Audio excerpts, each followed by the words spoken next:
Public servants అందరి మీద జరిగేటువంటి దాడి. ఇప్పుడు ఏ పబ్లిక్ సర్వెంట్ అయినా తనకు ఉన్నటువంటి డ్యూటీస్ రాజ్యాంగ పరిధిలో చేయాల్సి ఉంటుంది.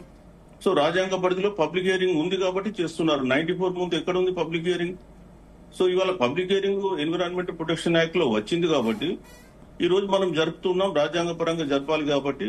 సో మరి ప్రజల నుంచి తీసుకుంటున్నాం, కొంత రిస్క్ ఉంటుంది. పోలీసు వాళ్ళు ఖచ్చితంగా అక్కడ ఉంటారు, పోలీసు వాళ్ళు కూడా కొన్ని చట్టబద్ధమైన చర్యలు తీసుకుంటారు. మరి కలెక్టర్స్ మీద దాడి జరుపుతుంటే పోలీసు వాళ్ళు లాఠీ చార్జ్ చేయకుండా ఊరికే కూర్చుంటారా ఎవరైనా ఎక్కడైనా? అయితే చిరంజీవి గారు, నిఘా వైఫల్యం కూడా కొంత ఉంది ఈ వ్యవహారంలో అనేటటువంటి వ్యాఖ్యలు వినిపిస్తున్నాయి. నిజంగా నిఘా వైఫల్యం ఉందంటారా? ఎందుకంటే అటాక్ ఒక కలెక్టర్ మీదే ఏకంగా అటాక్ చేయడానికి ప్రీ ప్లాన్ గా చేసినప్పుడు ఎందుకు గుర్తించలేకపోయారు? లేదంటే అక్కడ ఆగ్రహంగా ప్రజలు ఉన్నప్పుడు ఏదైనా ఘటన జరగచ్చని పోలీసులు కూడా ఎందుకు గుర్తించలేకపోయారు అనేటటువంటి ఒక విమర్శ వినిపిస్తుంది. వాస్తవం ఉందంటారా?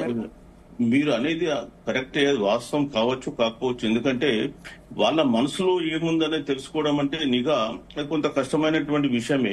వీళ్ళు ప్రీ ప్లాన్డ్ గా తీసుకొచ్చారు కదా, కొద్ది మందికి తెలుసు ఏం జరగబోతుంది అనేది. సో కలెక్టర్ ను మంచి మాటలు చెప్పి మీరు గ్రామానికి రండి సార్, ఇక్కడ మేము ఒప్పుకుంటామని చెప్పి తీసుకొచ్చినప్పుడు ఇంటెలిజెన్స్ వాళ్ళైనా కానీ మొదలు అడ్వాన్స్ గా చేసేది. పాపం కలెక్టర్ కూడా కొంత కొత్తవాడు కాబట్టి ప్రజల్ని నమ్మేసి గుడ్డిగా పోయినాడు. యాక్చువల్ ఆయన నోటిఫైడ్ ప్లేస్ లోనే ఉండాలి, నోటిఫైడ్ ప్లేస్ లోనే కండక్ట్ చేయాలి. రాకపోతే ప్రజలు రాలేదని చెప్పేసి ఆయన రికమెండ్ చేసుకుని వెళ్ళిపోతే ఏమయ్యేదేం లేదు. అక్కడ ఇండస్ట్రీ ఎట్లా రావాలో వస్తుండొచ్చు, అది లేదా రాకపోతే రాకపోవచ్చు. కానీ ఆయన ప్రజల్ని నమ్మిపోయినాడు. ఆయన ఒక మంచి ఆఫీసర్ అనిపించుకోవాలని. కాబట్టి ప్రజలు ఆ విధంగా చేయడంతో ఇంకోసారి ప్రజల్ని నమ్మేటువంటి పరిస్థితి అధికారులకు రాదు. ఇప్పుడు మేము కూడా, నేను చెప్పాను ఇంతకుముందు మహబూబ్నగర్ లో చేసినప్పుడు, బట్ మేము ఆ ప్లేస్ నుంచి బయటకు వెళ్ళాలి, ప్రజలు వచ్చిండ్రు, వాళ్ళ ఆగ్రహాన్ని వ్యక్తం చేసిండ్రు, మేము కూడా రికమెండ్ చేయలేదు, తర్వాత ఇండస్ట్రీ అక్కడి నుంచి వెళ్ళిపోయింది. సో మరి ఇవాళ ఉద్యోగం చేయాలంటే ఇట్లాంటి పరిస్థితులు ఎదుర్కోవాలంటే మరి ఏ ఉద్యోగి కూడా ఎట్లా వస్తాడు ముందుకు? సో ఇది కండెమ్ చేయాల్సిన అంశం. ఈ రోజు ఏ పార్టీ ఉండదు కాక ఇండస్ట్రియల్ అవసరాల కొరకు, ఇరిగేషన్ ప్రాజెక్టుల కొరకు ఖచ్చితంగా భవిష్యత్తులో కూడా ల్యాండ్ ఎక్విజిషన్ జరుగుతూ ఉంటుంది. నినాకమన సుప్రీంకోర్టు కూడా జడ్జిమెంట్ ఇచ్చింది, పబ్లిక్ పర్పస్ లో ఖచ్చితంగా ల్యాండ్ ఎక్విజిషన్ చేయాల్సి వస్తుంది. కాకపోతే ఇది ప్రైవేట్ కంపెనీ, ఇక్కడ మనం ల్యాండ్ ఎక్విజిషన్ కి పోలేం, ఓన్లీ పబ్లిక్ ఒపీనియన్ కి పోయినాం. కాబట్టి పబ్లిక్ ఒపీనియన్ కి వెళ్ళినప్పుడు ప్రజలు తమ జరుగుతున్నటువంటి నష్టాన్ని వాళ్ళు వెలిపుచ్చుకోవాలి. కానీ ఇప్పుడు ల్యాండ్ ఆల్రెడీ వాళ్ళు పర్చేజ్ చేసుకున్నారు, ఇక్కడ గవర్నమెంట్ పర్చేజ్ చేసిందని నేను అనుకోను.